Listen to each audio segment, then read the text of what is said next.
It's May 2005, a rural, forested area in southern Nepal. Quiet, still, almost untouched, and beneath a tree, a teenage boy sits cross-legged, motionless, no movement, no visible preparation, no explanation given.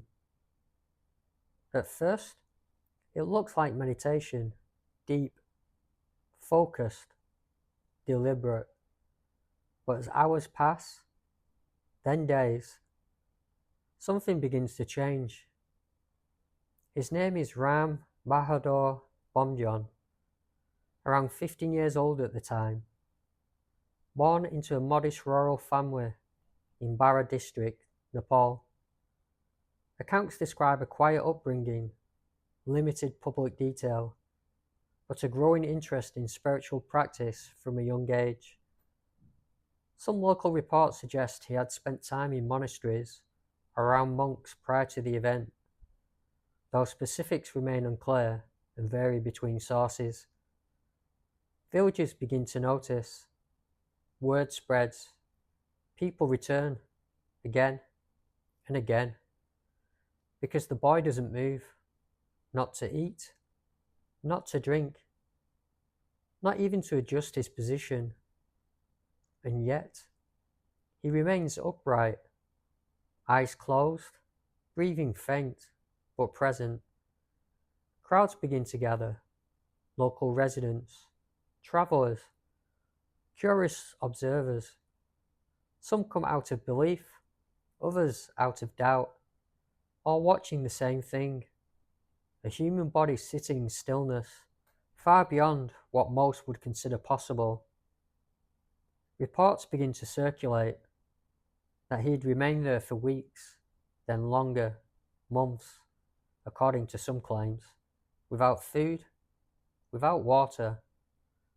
From a biological perspective, the human body typically cannot survive more than a few days without water.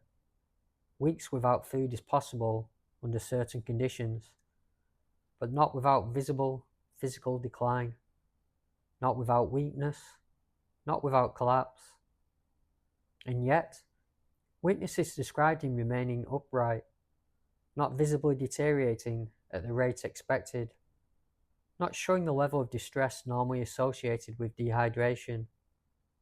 This is where the questions began to deepen.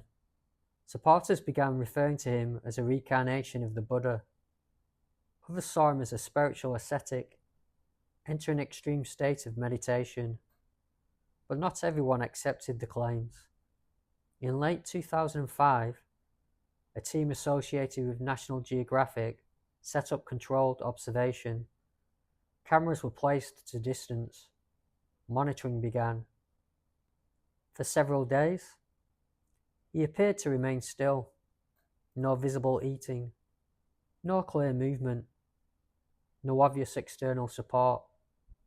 But the footage did not cover every moment continuously. There were gaps, periods without full visibility.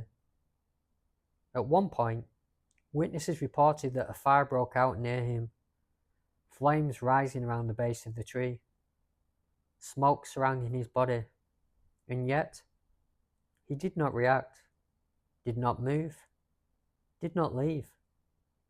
Accounts differ on how close the fire came and how much it affected him, but the moment added to the growing sense that something unusual was happening.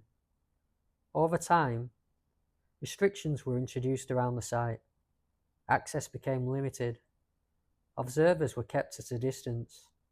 Direct, close verification became difficult. Then, in March 2006, he disappeared. No announcement, no clear explanation. The place where he had been sitting, empty.